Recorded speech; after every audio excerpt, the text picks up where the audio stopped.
Hello, everyone.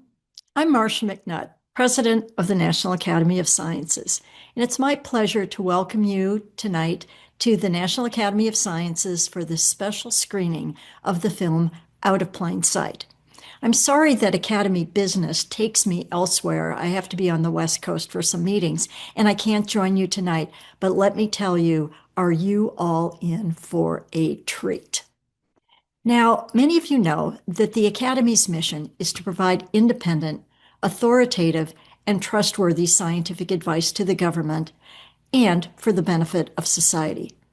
We're also deeply committed to ensuring that science is not confined to laboratories, journals, or closed internal conversations.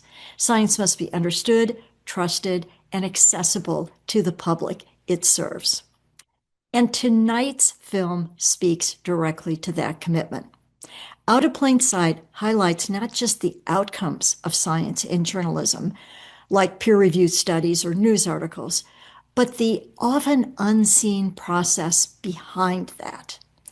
This film offers a rare look at the rigor, care, and dedication that drive both scientific research and responsible reporting, revealing how knowledge is built, checked, questioned, and communicated.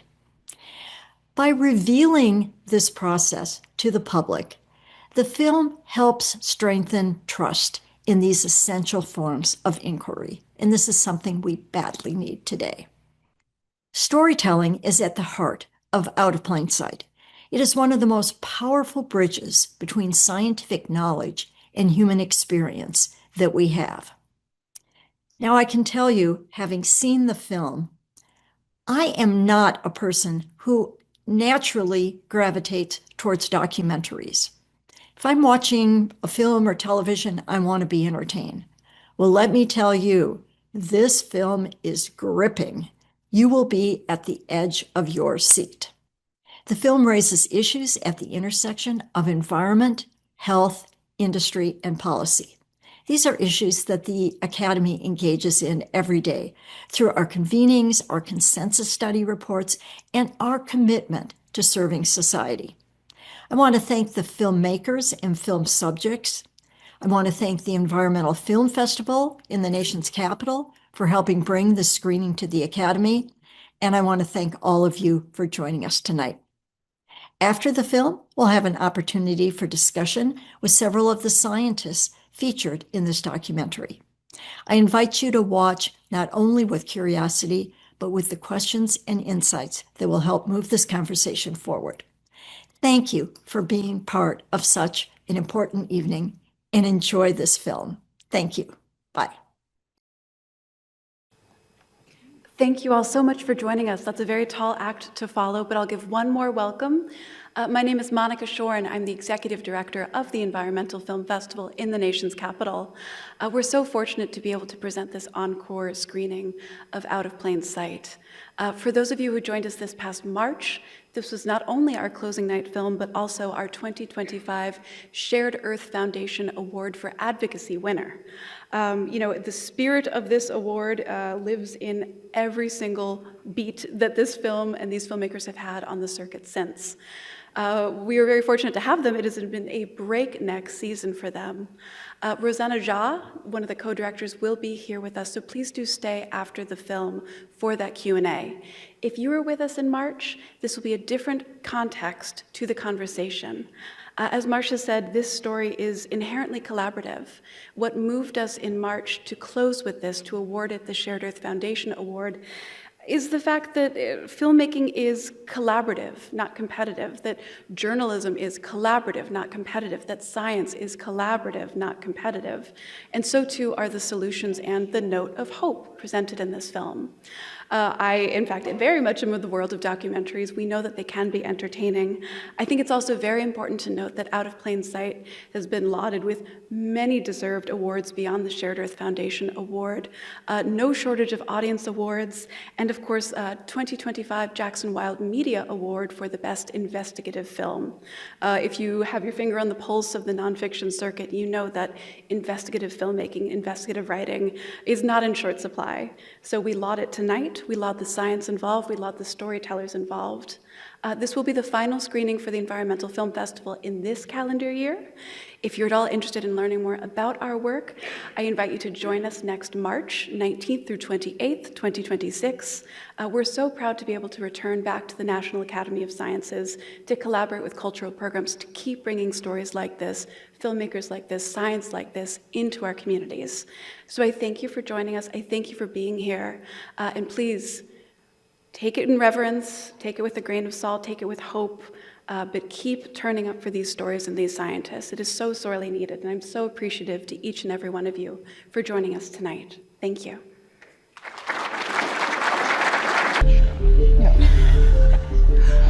Okay, good evening, everyone, and wow, thank you all so much for being part of such a special film screening experience. This is possibly the coolest theater we've ever been in. Yeah, and just a huge thank you again to the programming team at the National Academy of Sciences and the wonderful team at the DC Environmental Film Festival for just bringing us all together in such a beautiful space. I don't think I need to introduce myself, but I'm Rosanna Xia. I'm an environmental reporter for the Los Angeles Times and one of the directors of this film. My co-director, Daniel Straub, is also amazing, so please look him up. And this film has truly been a labor of love for the newsroom. We haven't quite ever made something quite like this before, and it is truly a dream come true to be able to share this film with all of you in such a meaningful way. And we are all so lucky to have so many incredible experts here with us tonight. You all flew in far and wide to get here. They are all superstars, as you just saw in the film. And I'm just going to introduce everyone really briefly, and then we can dive into questions. So up first, I am excited to introduce Dr. David Valentine.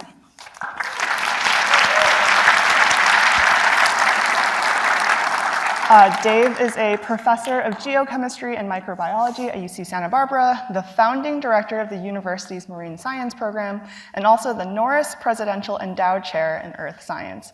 As you just saw in the film, Dave and his team, working with amazing deep sea technology from the Woods Hole Oceanographic Institution, captured the first ever photos and videos of the barrels that have been sitting underwater this whole time. That work has since sparked quite a remarkable movement that we're now seeing across the marine science and policy realm. Dave, I should add, is also a go-to expert on oil spills, methane seeps, and a number of other important and also depressing issues. And as many graduate students have now told me, Dave is also a really, really great PhD advisor. Also joining us today is Dr. Eunha Ho.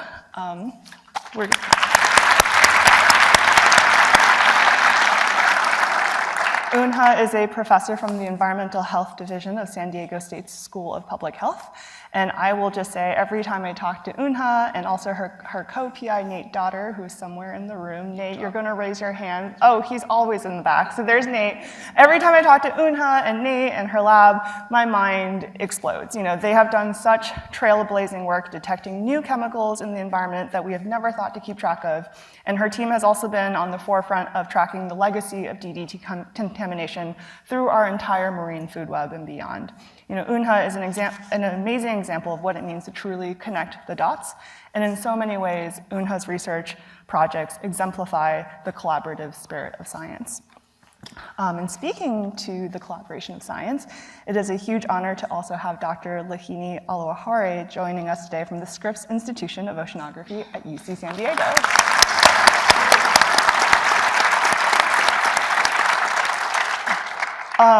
Lihini is a rock star. She just concluded the very monumental task of serving as department chair at Scripps, and she is also a renowned chemical oceanographer and a professor in marine chemistry and geochemistry. Her lab, which you also saw in the film, has been helping us track and understand how chemicals like DDT move through the ocean. I'll also add here that Lihini has gone above and beyond in supporting and making science more accessible to the next generation, especially for young people who didn't necessarily think they could be scientists. And last but not least, our amazing marine mammal hero, Dr. Alissa Deming.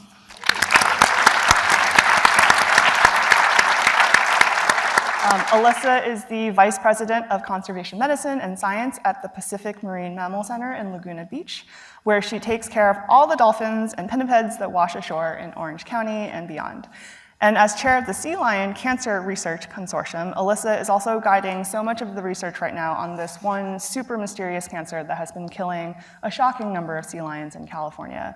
You saw the compassion and care of her team in the documentary, and also just how busy they are all the time with so many emergency responses.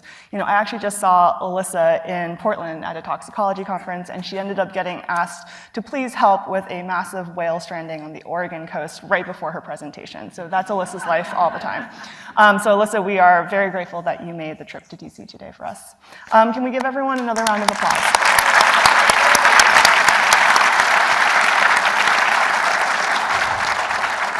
Okay, so we've now all watched the film. We have a lot of questions, you know, and this film truly is a film that raises more questions than answers, but, you know, we now at least have a much better sense of the questions that we should be asking, you know, and questions that we didn't even know to ask. So Dave, I'm gonna start with you. You and your lab are the reason why we even know about this problem in the first place, and I'd like to pick up on where the movie ended. You know, so after surveying and sampling from a massive amount of ocean, you still haven't quite found the boundary of the dumping. You know, we saw you collect a couple sediment cores with your lab in the film, but you've since done it hundreds and hundreds of times, you know. So what's the latest on kind of the picture that you're piecing together? Yeah, so, you know, over the last 2 years and really since the wrapping of the film, we've been out a total of, I think, maybe 15 times, collected roughly 500 sediment core samples from about 130 different locations. And where we stand is that we've mapped out a portion of this dump area. It was not a circle on the map. It wasn't 2 circles on the map. It was a much more diffuse sort of feature. And we haven't found all of the bounds. We're still working on one of the directions. But for the area that we've found, which is about 300 square miles, and you're going to need to go to your book of what equates to 300 square miles, because this is something reporters are very good at. They know every geographic equivalency. But 300 square miles, it's a big area. And within that area, the average amount of these DDT compounds is about 1/4 pound per acre, which is roughly what you would spray to eradicate gypsy moths back in the 1950s. So a pretty substantial contaminated area. With bounds that we're still trying to fully understand. We're also working with some of Lihini's colleagues at Scripps Institution of Oceanography to try and incorporate some ocean physics to think about where there might be other pockets. Is this going to be a gradual ending to it, or are there areas where some of these chemicals might have preferentially moved that are further away? So those are the kinds of questions that we're really starting to tackle now that we have what I'll call a base map for this 300 square mile area. And could you talk a little bit, thank you, and just the fact that we didn't have any baseline knowledge. I mean, that was kind of what you had to do in the first place, and just talk a little bit about what we didn't even know when you first went out to sea to actually start asking those next step questions. Yeah, so, you know, as we moved into the sort of next step, right, this article comes out, as you saw in the film, that shows there's all this DDT and these other chemicals that are sitting there. So then, you know, we start asking, you know, where is it? What's the chemical composition? What is this mixture really made of? What's the time history? You know, where was it disposed? When was it disposed? And so those are really the baseline sorts of things. You know, where it is, when it got there, and what's happening to it today. That are the things that we've really been trying to tackle, so that we can really get the baseline to hand off to folks like Dr. Deming here, who think more about ecosystem and what's happening today.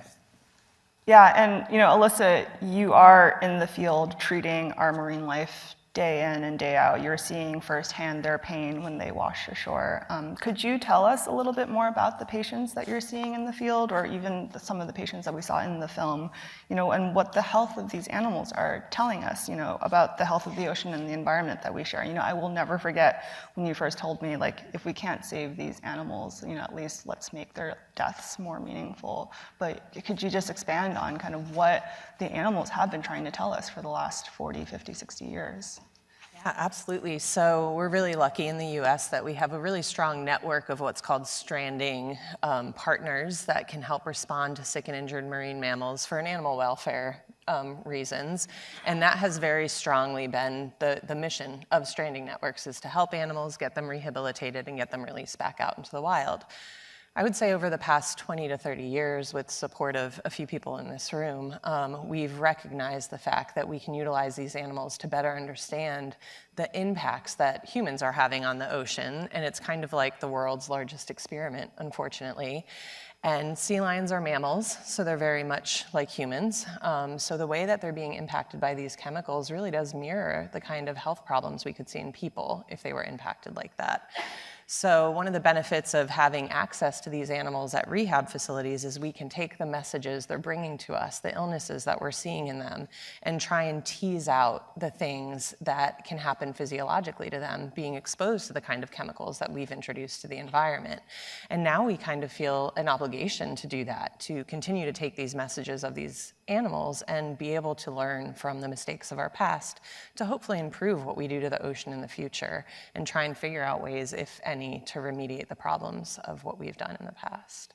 Yeah, and that's really beautiful. And I feel like the first time I ever talked to you, and also Dr. Francis Gulland, who is in the room somewhere, also a legend, I was just really blown away realizing just how much your cancer research on sea lions can actually be a proxy for human cancer research, and how there is kind of a disconnect between the two sometimes. I know, is that something you can talk a little bit more about how actually what we're studying in marine mammals are so similar to us in some ways? And you saw kind of in the film, like, thank you for letting us film the euthanasia. Like, I know that's a really tough scene.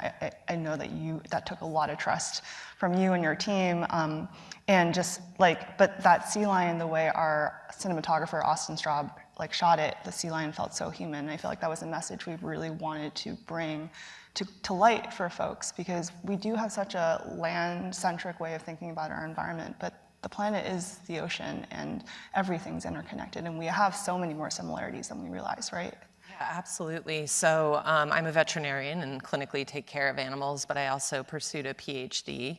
And in that PhD work, it was mostly molecular biology and virology. And I think that pulled the curtains back for me, that made me realize the same cellular mechanisms that are driving cell replication, cell growth, cancer, metastatic disease are the same genes in sea lions as they are in people. And so they really do hold the Pandora's box of being able to answer some of these questions of a virally induced cancer that's associated with a contaminant exposure. Cancer is a multi-hit process to get that cellular transformation to develop into cancer. And that process, those steps, are the same in sea lions as they are in people. So we're able to do things, and for me, it really is a silver lining. I mean, I would hate to admit how many sea lions with cancer I've had to euthanize in my somewhat short career. And to be able to continue to do something with those animals is so important. And if we need to make it a little human-centric to figure out how we can benefit from them, which for me is not my major driver, but I think they really can help unfold the questions of how a primary tumor changes and is able to detach from a local environment, spread somewhere distant, and then cause metastatic disease. And it's metastatic cancer that kills 90% of the people or the animals that get cancer. So if we can help unfold some of that and better understand the things we can do to block the spread of cancer, be it in a sea lion or a person, that will really help people that get that terrible diagnosis in their life. That is so beautifully put. Thank you, Alissa. And Eunha, Lihini, Eunha, also the first time I talked to you, you've both studied dolphin blubber as well, in addition to sea lion blubber. And Eunha, you were telling me, like, dolphins and sea lions, they nurse their young. They're just like humans. They live longer lives, and they're really good sentinels of the health of the ocean. And for both Eunha and Lihini, I'd love for you to kind of build on some of what's been said. You studied the blubber of so many marine mammals and also so many other animals in the marine food web. You've made me care about myctophids, lanternfish, and all these other really cool critters in the sea. And I think one theme of this film and so many of our conversations in the body of your work is just how DDT is actually representative of so many other chemicals. DDT is one of the most infamous chemicals, the original forever chemical that prompted the environmental movement, but yet we still know so little today, right? And what does that say about all the other chemicals out there? That's something that is always in the back of my mind. So could you both tell us how solving the mystery of DDT in the ocean, you know, all the projects that you're doing right now, like how will solving the mystery or better understanding the mystery of DDT in the ocean help lay the groundwork for our understanding of so many other similar chemicals? I feel like there's so many threads that both of you pulled together, and just the DDT research as a proxy for how we have to think about all these other chemicals. Eunha, maybe you want to start? Sure. So, very early work of this DDT was really part of our more large kind of like monitoring study. Like a large monitoring means it's not like a large number of samples. It's more like we use the dolphins as a sentinel species, you know, to look for what are other chemicals, you know, contaminants out there. And especially Lihini and I, we focused on the Southern California bight, you know.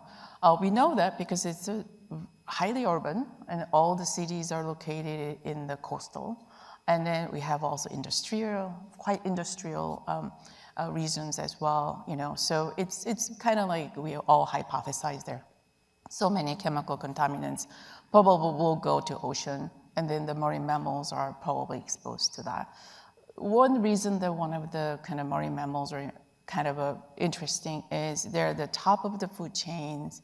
You know, they have no choice not eating the fish, you know, and they're eating all the fish. They're in the water, you know, and then when we're looking at it, like we're talking about the film really explained really well about bioaccumulation, biomagnification. So when we're looking for the chemical contaminants bioaccumulating and biomagnifying, how we can discover them, those marine mammals are the really good species to look at it. So this is a kind of like our collaborative study, Lihini's group, my group, and also our NOAA scientists in the Southwest fisheries, you know. And then they had archived the samples, you know, from the stranding whole networks, you know. So we started looking at it and looking at all what chemicals are in there. And then I mentioned in the film a little bit, DDT was not my interest at all. It's other chemicals, other new chemicals, you know, what's out there. But then we found hundreds of the chemicals. You know, we reported like a majority of the chemicals were not reported actually in the past. So we reported those chemicals are possibly another kind of DDT type of chemicals, you know, behaving like a DDT, but at the same time, even like a majority of the chemicals that we found is a lot of associated with also known legacy chemical contaminants. So for example, the DDT, there are known DDT chemicals, you know, so we found them, of course, very high levels, but at the same time, there are other chemicals that we discovered, that we identified, are not studied in the past. And then they are associated with the DDT. So this whole thing is like a complexities, you know, like coming out. Oh, why we see so many these chemicals look like a DDT, you know? And then that's what we studied. We published in I think in 2015 in Dolphin Blubbers that, you know, we found like a 45 DDT-related chemicals, you know. A lot of studies mostly studied 6 to 8 DDT compounds, but we found 45 DDT-related chemicals. So what about all these kind of 37 chemicals, you know, which were not studied before? And then that's a kind of like a really interesting finding. Not only the very high levels of the DDT, but at the same time, the diversity of the DDTs, you know. Right, and I'm now gonna do the thing that like I wish was in the film and in every article in the LA Times I don't get. It's the words non-targeted analysis, which is one of the coolest scientific concepts, but I can either explain it, but like basically this idea that like historically the way we monitor for chemicals or we track chemicals is, well, like we need to see if there's DDT in these fish or these animals, and there's a checklist of like 6 to 8 common DDT and DDT related chemicals, and we'll look for those 6 to 8. What Eunha and Lihini and Nate all specialize in is non-target analysis. Rather than go through a checklist looking for something, you're just seeing what's there. And by doing that, you have found now 45 actually 45 related DDT chemicals that, you know, haven't been studied because we've been so hyper-focused on the 6 to 8 most commonly found ones. Right. And with Lihini, like, to build on that, like, why is it important to study DDT, this legacy chemical that we banned in 1972 that is relegated to a chapter of chemistry, like, you know, chapter of history in the chemistry textbooks? You know, for you, like, how does that inform your work in modern day chemistry and chemical oceanography? Yeah, I mean, I think none of us really wanted to study. It kind of found us. And I mean, I think, you know, Eunha's work, so the dolphin blubber is sort of our library because they accumulate things. So they're the best source of like, what are all the potential man-made chemicals that are in the environment. And so what interests me from that is, where do they get it from, right? How you know, what are the different sources?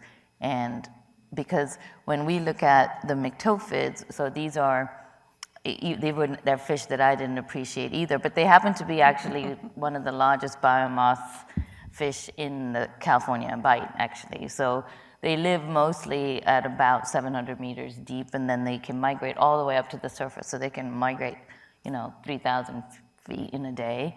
And so they are really this conduit. And so we were really curious about, you know, so we've got this library of, you know, 400 different compounds. What, you know, could the myctophids possibly have these compounds? So I think we found 12 DDT-related compounds, and there's certainly tens of other halogenated compounds. And what's crazy are these, you know, they're like this big. And, you know, we maybe like crush up like 5 of them, and we can find these chemicals, and it looks like they're just getting it from what we would call so you've got the phytoplankton that are the base of the food web, and then you've got things that eat the phytoplankton, so zooplankton graces, and then those tend to be the things that the myctophids eat. And then it can go right into dolphins, actually, or it can go right into sea lions from these myctophids. So they really are this really important kind of connector of this deep ocean food web and the surface. And a lot of the work that we had done before was really about, you know, we know about the surface ocean food web. It's what we think about, but starting to see how that deep ocean and the dumping in the deep ocean, or the accumulation of DDT in the deep ocean, can get to these upper ocean food webs that we care about because we eat them, was really different. And so for me, studying DDT has really helped actually start looking at connections between food web compartments that we couldn't do before because we didn't have this tracer. So in a way, that's, I guess, one of the silver linings, right? In the sense that we can at least use it to learn more about our environment and how the different food web compartments are connected and where these organisms are eating. You know, if we were to try to do something, we need to know, right, where these chemicals are coming from into the dolphins. And it's such a persistent, like, forever chemical in the sense that you can track it through so much. And like the fact that you're finding it in zooplankton, that's one of your more recent studies. Yeah. Like zooplankton today is accessing a chemical that was banned in 1972, right? Yeah, and the particles in the deep ocean that are suspended, they contain DDT, like not just DDE, you know. Yeah.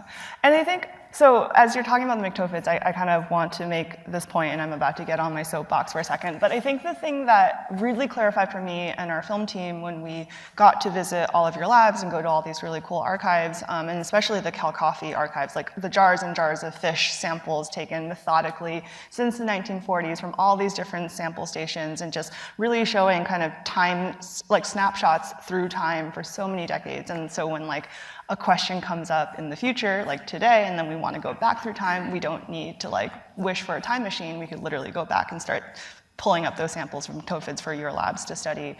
I think of the blood samples that the Public Health Institute in Berkeley had, just the prescience to like basically sample blood from 15,000 pregnant women in the 50s who were exposed to DDT, and then continuing to track their daughters and their daughters' daughters, and now their daughters' daughters' daughters. Akila just, you know, it like has been part of this multi-generational study, and to have such a long time scale of samples that are archived, you know, does require resources and funding, and also the willingness to to continue on. And I think for us making the film, all the archival black and white footage that you saw, was because that they're still being preserved, in the National Archives. And Austin, our cinematographer who also edited the film, would call them and they'd give them reels, and we digitized a lot of this. But the fact that all of these memories still exist, if we know to ask, is so important.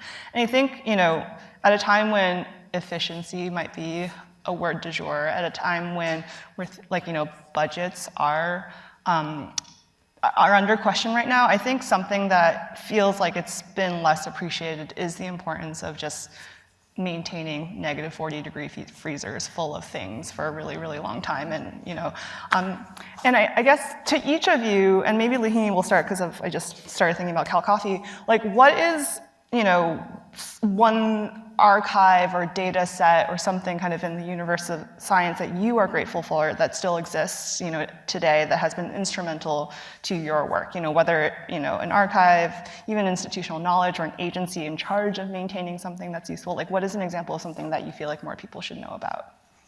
Yeah, I think Cal Coffee is a great example. So that's the California Cooperative Oceanic Fisheries Investigation Survey, which has been around since 1947. It was created in response to the sardine fishery collapse in California, and it goes out now 4 times a year and collects at about 66 stations. And so the archive itself is amazing, right? And as we get more and more sophisticated in terms of our analyses, we require less and less material. So, the idea is to try to save this until so other people can use it. But I think, it's not just that you get to put these things in jars, it's that you have to have the expertise to collect it the same way that you've collected them for the last 40 years so that you can actually have a data set that can be compared across decades. You have to have the ship infrastructure. So to me, the data set what's valuable is not just the data set, but the commitment to maintaining both the intellectual and both the physical infrastructure and the people infrastructure. There's probably 4 generations of people that have been trained to be able to do the science in the same way. And you can't put that in a proposal. People don't get excited about maintaining infrastructure, training people. But without it, it's not possible. And so you really have to rely on multiple institutions. So NOAA has funded it, the University of California system has funded it, NSF has funded National Science Foundation has funded parts of it, and the ships, keeping the ships going. So it really takes multi-institution, multi-agency commitment to keep all of these different parts going that you don't think you even, you don't even know you're doing it, right? Right. So that someone like me can come now and collect a sample and know that, it was collected the same way in 1950 as it was in 2010. Right, and it's largely run by NOAA Fisheries today and Scripps at UC San Diego. And I will also say when I was covering the fires in Los Angeles earlier this year, so they go out 4 times a year, the ship was actually out when the fires started happening, and they were able to see the plume, and they started seeing the ash 100 miles out in the ocean. They just immediately started collecting samples and was able to activate the science in such a remarkable way because of the systematic, methodical approach to data collection. Dave, I'm going to come back to you. What data set, what archive, what institutional knowledge is really instrumental to your work that you want more people to know about? And there's so many in science. So I'll pick 3 quick ones. So the first would be the ocean drilling program and the archive of sediment cores that exists that really has opened up our understanding of the Earth's climate over time, of geological processes, plate tectonics. It's an amazing program with these amazing sediment archives that are available for scientists to go and collect samples from. I think the second would be the microbial banks. I'm a microbiologist as well as a geochemist, and a lot of what I do deals with microorganisms, and there are banks of microorganisms where you can simply just order the organism that you want. And it's quite amazing to be able to FedEx something to you to do experiments on almost immediately. It's an amazing resource. And then the third is really the archive that we're trying to develop for this project, and that is for every one of those sediment core samples that you saw my team slicing. Those are all archived at minus 80 degrees in freezers inside of my lab. And minus 80s, these aren't kitchen freezers. They're $20,000 a piece. They use a lot of energy, but that low temperature keeps any chemistry from happening. It keeps any biology from happening. And so we are trying to create an archive, as I said in the film, so that we don't have to get out on a ship and go through that whole process every time we have a new question or want to look for a different chemical in these environments. And so we have a map, 130 some odd different locations, and then depth resolved so that we can look back in time and ask questions. Well, what chemicals came on the scene in the 1970s? What about the 1960s? Right? We can go after those questions if we can store these things. And we've been able to because of both state and federal support, but that has a finite time period in which that support's there. So we're looking now for what happens next. We want to keep this archive, but we're a couple of years away from having to make tough decisions about it. Well, thank you for building the next archive that people 50 years from now will be thankful it still exists. Alissa, what is example? Yeah, I would echo very similar to what everyone's saying is I kind of look at our sea lions and dolphins as little biologgers of the sea, and if you have the foresight to collect those samples and bank them, you can actually look back in time. So NOAA's marine mammal response and health stranding response team, and actually Terry Rolls is here, Francis Gullen's here.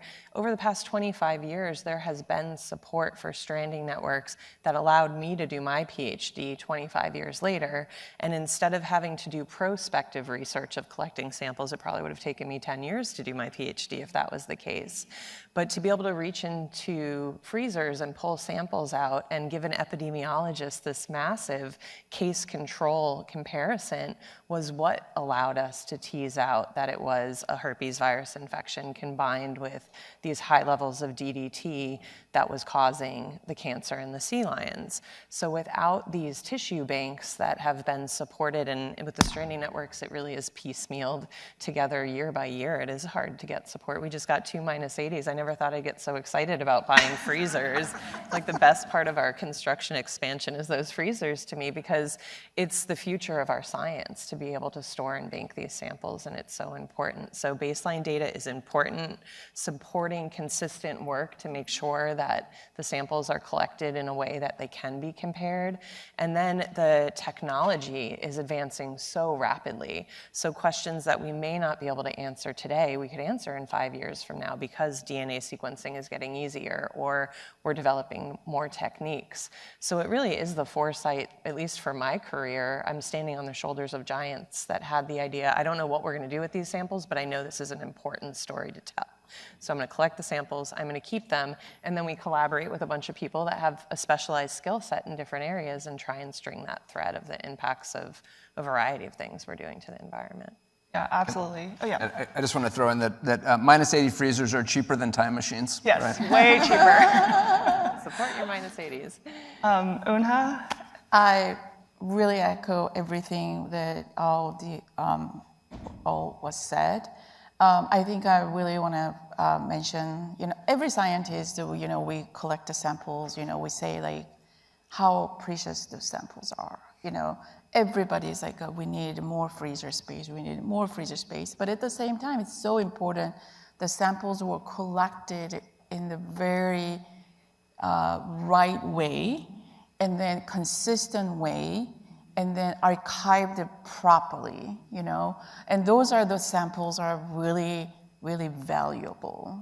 We think about like 100 years later, they're using these samples, for remarkable discovery, Even what we are talking about, we talked today with Dave Valentine, 1945 paper, we are reading 1945 published paper about the DDT, and they're talking about like a DDT, identified what the chemical structures are without mass spectrometry, which we're using heavily right now, but they were able to work, in some ways, remarkably, surprisingly, but at the same time, the amount of time that they were they put it in to identify the chemicals compared to what we are doing right now, it's probably like we are only spending like a fraction of their time, you know? And I'm kind of, you know, maybe about 50 years later, you know, what's gonna happen? They may only need a really, really tiny amount of the sample, you know, to really find out a lot of, you know, discoveries, you know? So having those samples and, you know, archived is so important for science, I think. Actually, this consistency thing is resonating with me because I feel like that's actually the problem. One of the large challenges in investigative journalism is the documentation and how we went from like print and microfiche to digitization and how so much gets lost through the cracks. And I remember when we first started talking, you and your graduate student at the time, Veronica Kivinson, who was incredible, you were like, here are all the science studies that we've seen references to in newer studies, but we can't find the digitized copy of it. And I ended up just cold calling a bunch of scientists hoping they were still alive and were pack rats and had, you know, physical copies of the papers and the shipping logs as well. And I guess, you know, I know you've all seen the film a few times now with like a pretty wide range of audiences. And I think one other question I'm curious to ask you all is just how this experience with the film has affected the way you think about science communication. I think, you know, science comms is something that comes up a lot when I talk to science students and environmental students, but, you know, what seems to be working for you for science communication and what is something that you want to see more of? Yeah, just, I guess, more generally, like, how has this affected your thinking on science communication? Who wants to go first? Okay, I'll go because it hasn't been said. I mean, my opinion of science communication has changed so much because of you. I mean, there's no question, and I think we'll all echo this. It's really hard as scientists to not want to go into all the details and the steps and everything that our work is built on, because that's the language by which we convince ourselves that what we're finding is real, right? Like that's how we do our science. And you have had the patience to sit with that with us and really trust that process.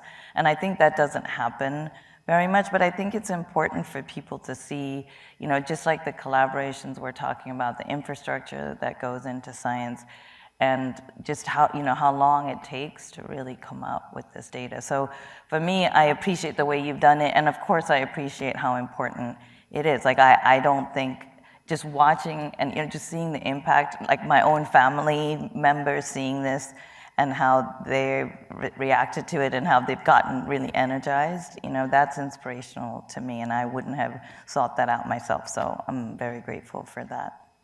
It was really fun when we got Lihini's son to come watch the film, and it was like, your mom's really cool. Well, he fell asleep for like 20 minutes. What are you gonna do?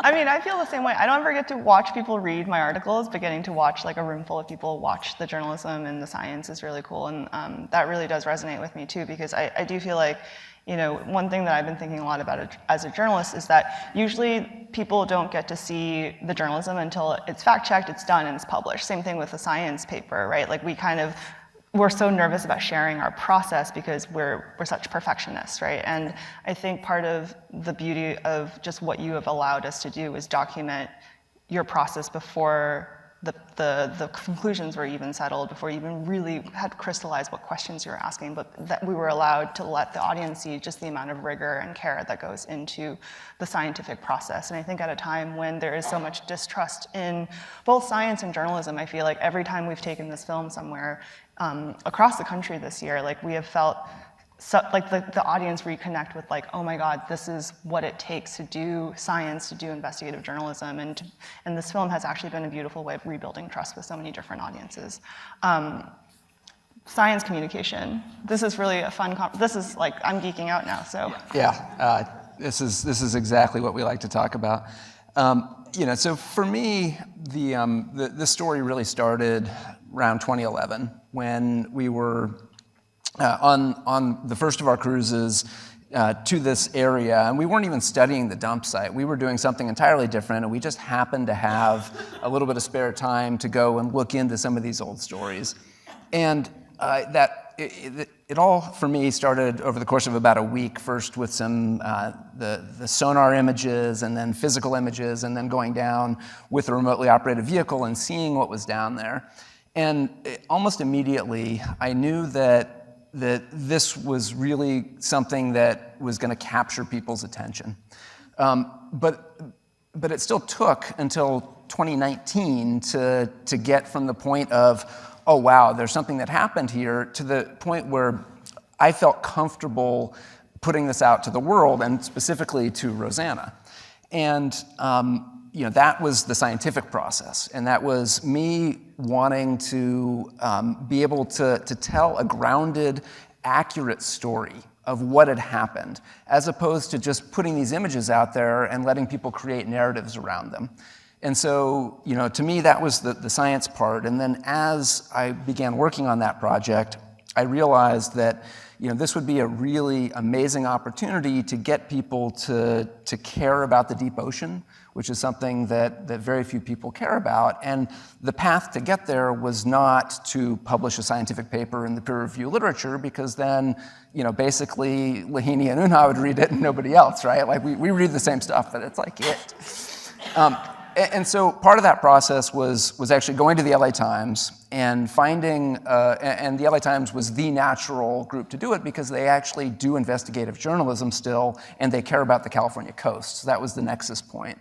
And going there and finding a reporter who was interested enough by the bits and pieces of this story to go all in on it. And so, that was, for me, the path of science communication, right? Was I can do the science, and then I can do whatever is needed to get this word out there, to open up the deep ocean, to help people understand that as humans, we've really done quite a bit to impact this environment. And I needed really help with that from somebody who actually communicates outside of the scientific world. And that's where, the sort of trust building with Rosanna and trusting her with this scientific story to go and relay it to people really became important to me. So, that, for me, this has been, I think, a great success in that a lot more people now understand that we do impact the deep ocean, that this is a fragile ecosystem, that it has ramifications beyond just, a few benthic fish that happen to live there. So to me, I put all those in the plus columns, and it's kind of what keeps me going in the face of, this kind of is a story that is categorized as environmental horror, right? But I think that getting people to care has really been a win.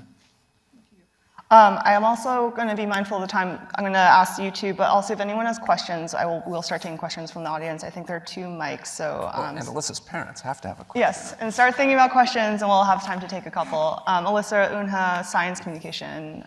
Yeah, it was really eye-opening experience for me. I still remember my first interview, basically talking with the Rosanna. I think it literally took 2 hours on the phone.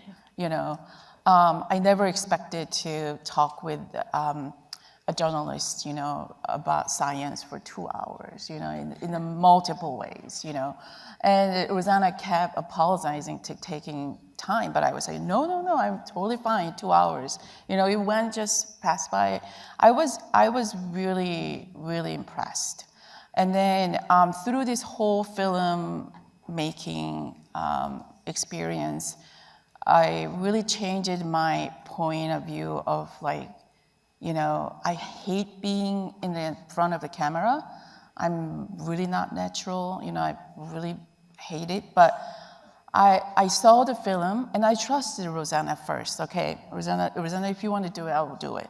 And then after I watched the film, and I was really, really inspired. I was one of the many people, but, the way that she connecting all the dots, and among all of us, what we're doing, but at the same time in history, like what Rachel Carson did, and then now we are doing. It's all connecting this way. I was so inspired. I just watched it today. It was probably my 5th or 6th time of watching. I was blown away again, you know? So since then, I've changed my mind, and I was like, okay, whoever journalist contacted me, you know, they wanted to communicate, you know, they wanted to talk about the science, I say yes, you know, I'm happy to do it, you know? So that really changed the view about the science communication, yeah. And I'll just add a little bit to that. I resonate with everything that they said, but science isn't usually our peer-reviewed manuscripts are not the page turners that the public is going to reach out and read, as much as we'd like to think so. So I find them riveting. Thank you. Making it accessible to the public in a way on a platform that you could reach people that aren't looking for these problems. And then people care. And people get mad and they want to know, what are we doing about this, and why did this happen, and what are we going to do in the future? So science is important. We have to have science to define the problems and to figure out what the solutions can be, but the scientists are not going to be the drivers of the solution. It is going to be the general public. And so it's time to act. Like, we need action, and science is important, but the science in a film like this will hopefully inspire people to take action. And it's not just one thing that is causing the environmental issues that we're seeing right now. It's death by 1,000 cuts. Every decision people are making every day in their life are putting things like other additional synthetic chemicals into our environment that are continuing. We didn't learn the lesson here. We're doing the same thing with chemicals with different names that are also going to be legacies and causing health problems. And nobody's going to read our scientific papers and make a change in their day-to-day life, but maybe watching this film will inspire the general public to take action that will make a difference, which is the reason why we do the science. So making that connection and being able to put it on a platform that, instead of having 5,000 people read a peer-reviewed manuscript, having 5 million people have access to something like this, that's the magnitude of change we need to make if we want to see a difference. Well, I am so inspired by everything that you all do, and I do feel like every time I see you in the field, that what you do is a daily practice of hope that there is still a way forward. We have time to take a few questions from the audience. We have the brain trust here, if anyone wants to come up and ask something. Great, let's start with you. Oh, is the mic on? Maybe you have to turn it on.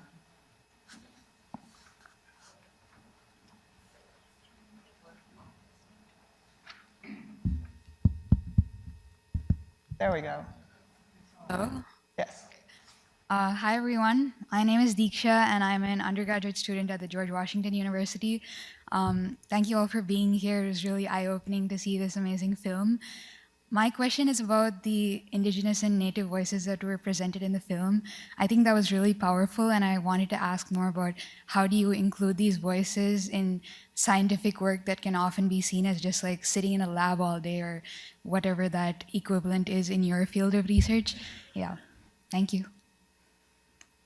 Yeah, thank you. I mean, I would just say that I think as an environmental reporter, I am always conscious of, who we tend to value as expert in these conversations and how we can, either recalibrate that expertise or expand that universe of who we bring into a conversation. And I think especially with talking about the environment, the Indigenous perspective is always, absolutely critical to the way I would tell a story about our relationship to land and the ocean. And so with Jessa and Tina Calderon, who you saw in the film, who are Tongva and Chumash, I talk to them often, and with this specific issue, I feel like we went into filming that day not quite sure where we were going to go with it, but we kept the conversation open-ended. I knew I wanted to include their perspective. They had been following all of your science, and I think I had asked the question, like, where do we go from here? How do we help people think through such a massive and overwhelming process and issue? And Jessa reached her hand out and held my hand and said, "Let's do a grounding exercise." And I think in that moment, that's what happened, and that's what you saw in the film. And I think it is really beautiful to be able to weave, and I think when we were thinking about the edit. When that section comes in, everything else that you said, that like Mark Gold said, that you said at the end of the film, Alissa, all echoed the do no harm Indigenous perspective. And I actually felt like when I spoke with Jessa and Tina, everything that you had all been saying all synced up as well. And so I felt like I actually feel like the film starts, the ending starts at that scene, and then everyone else carries forward. Like the message of what Jessa said, you know, that we can wake up every day and choose to be the medicine in this world and not the poison. Let's go there. Hi, everybody. I'm Spencer. I'm a Knaus Fellow here at FEMA. And it seems like, so my brain is in policy these days, and it seemed like this was a perfect storm of ocean dumping policy, as well as what you guys mentioned, the innocent until proven guilty form of chemical analysis. Are there any ocean policies that are, you know, upcoming or happening right now that keep you guys up at night, and things that we should be thinking about as DC residents and people pretty close to those policies? What hasn't been keeping you Well, up at night? I mean, yeah, there's a lot. Well, Do we have? yeah, so I mean, I think there was an article about deep sea mining and opening up the deep sea. I mean, there's already been some investigations there, but I think the United States hasn't had territorial rights to any of the open areas for deep sea mining, but I think they're starting to look at the Marianas Trench. So that's another great example of just, you know, I mean, it's a very difficult environment to study, and so trying to really understand the impacts on those communities, and then what, you know, eventually how that will impact us, you know.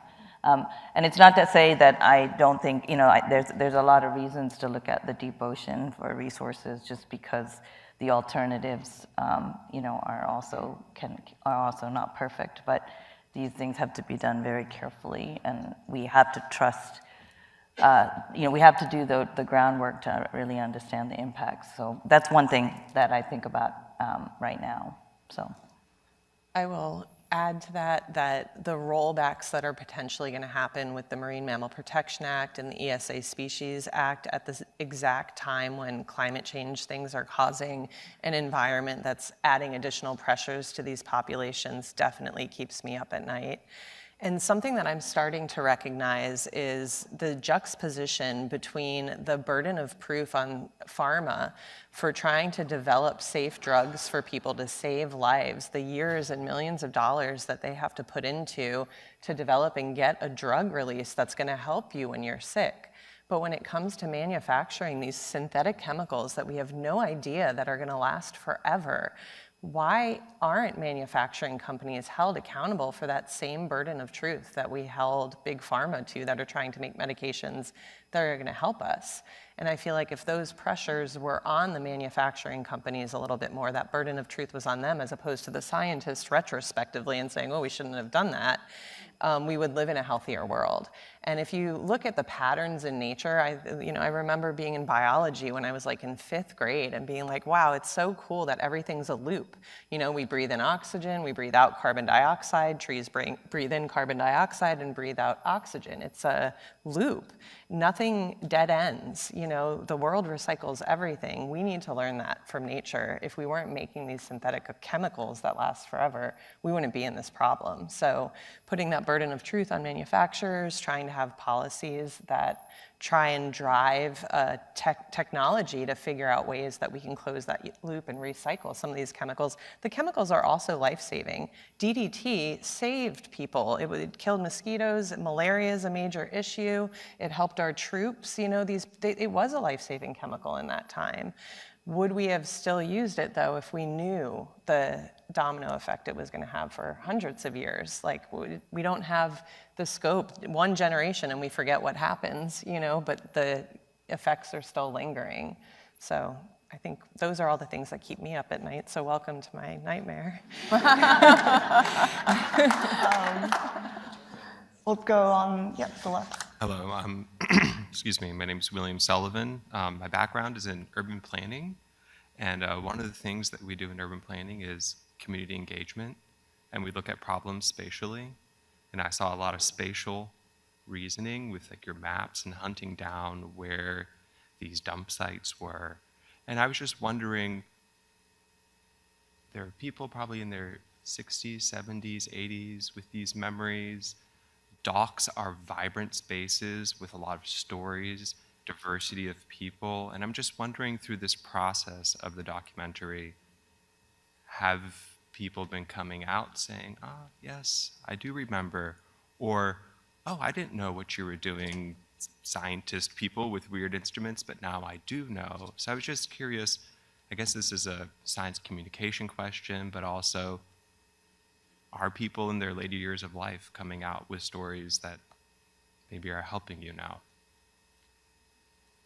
I can start. I think Rosanna and I have both traveled down this path, probably her with greater success than me. So the disposal that I've mainly been focusing on, this offshore disposal, occurred between 1948 and 1961. That puts people at being very, very old, if they're still alive. I certainly, in the process of pursuing this issue, I tried to track down a number of names that I identified. I called a retirement home, but the person was no longer there. I didn't think that was a good sign. I also, in working through what was actually in the barrels, I came across a variety of information that had come from the Freedom of Information Act from a request back in, I think, 1982. And in that case, I was able to figure out who made the request and then cold call them. And they had all of the information in a giant pile still. And were extremely excited that somebody had actually taken what they were asking about seriously. And within that treasure trove of documents, I found a lot of evidence that this company, Cal Salvage, was indeed taking low-level radioactive waste from a number of different sources and disposing of it somehow. So that was certainly one of those instances where somebody was available. I also received a few interesting calls from people that I was never able to verify. I would just say, like most investigative journalists are mentally prepared that your first investigation when you publish is going to prompt a lot of people to come out of the woodwork, and that it's the beginning of your project isn't done that the day you publish the first investigation, it's the beginning. And I think that I've received a number of phone calls, chased a lot of leads. I think since that first article published, I've published numerous, I think 12 or 13 follow-up articles, and it's still an ongoing investigation. You have a lot of sciences coming out next year that I will also be writing about, and I hope you'll be calling me first for those stories. I'm kidding. And I think it's interesting too, like what you saw and what the EPA shared in the film. The EPA didn't start their historical investigation until the first article, and they were able to dig up people out of retirement who had memories and also boxes of non-digitized documents that I would never had access to. And only because we started asking those questions and there was pressure from Congress for the EPA to do additional queries, did we piece together more of this puzzle that we didn't know all the pieces to. I think I also have just received a lot of really moving memories from people because DDT is both kind of from the past, but also from the recent past. And a number of people have told me, just seeing the footage of the DDT getting sprayed and, the 40s and 50s, and being like, oh my God, I remember as a child, chasing the fog trucks. Yeah. And that I remember the chemical tasting sweet because they put it on fruit and vegetables. And that detail has kind of logged in my memory, has really stuck with me. And I think that I've also received just so many memories of people also piecing together dots from their past that really still resonate today. I'll add to that although the memory may not be in some people's mind, the transgenerational impacts of that DDT exposure are still in your germ cells. And so unfortunately, there are people that chase the trucks that are no longer with us, but their granddaughters have a 5 times higher risk of getting breast cancer now because their grandmothers were exposed to that. So although the memory may not be in your head, it is certainly in your germ cells still, and that is causing real life impacts on people right now, still. I think we have time for one more question, and then we'll stick around after to chat more with folks who want to stick around. And thank you all so much again for just being, this is a fantastic discussion. Hi, my name is Judy Hallett. I'm a documentary filmmaker, and congratulations on the film, it's excellent. One of the surprises for me was the revelation that the barrels were not filled with DDT, but with this radioactive waste. But my question is, why did they pour all this DDT liquid-wise in the ocean when Rachel Carson had come out and said that DDT was bad? Why were they doing it? Why did they dispose it in the ocean? Did you ever find out the answer? Well, it was all permitted, and the dumping occurred before Silent Spring and before DDT was banned. And I would just say that, you know, one of the humbling and sobering realizations is that we allowed all this dumping to happen in the ocean because it was out of sight, out of mind, and we felt disconnected from the ocean at the time, and still a lot to this day. But you know, all the industrial waste, the toxic chemicals that we didn't feel comfortable putting in a landfill because that felt too close to home, or the waste that we didn't want to burn because it would go into our air, we dumped that into the ocean and permitted that, or allowed for that to happen, or turned a blind eye from it. But I think just the timing-wise, like Silent Spring came out in 1962, and that was the beginning of the modern environmental movement and all of our environmental protection laws. And then to another point from earlier, I guess I will just say that I think something that has been really moving for me to kind of reconnect the dots for the audiences across the country is that, you know, President Nixon was the one that passed all of our environmental protection laws and created the U.S. Environmental Protection Agency and the U.S. Marine Mammal Commission. And, you know, no one wants to get cancer. You know, everyone wants to be able to swim in a healthy ocean. And I think that that message, like just helping people realize at a time when we can feel so siloed and polarized, that like bringing people into a theater together has been a really healing and communal process of realizing just how much we actually have in common. And I think and thank you for your question. I think on that note, thank you all for staying late tonight. This has been a really lovely discussion. Can we all give everyone a round of applause?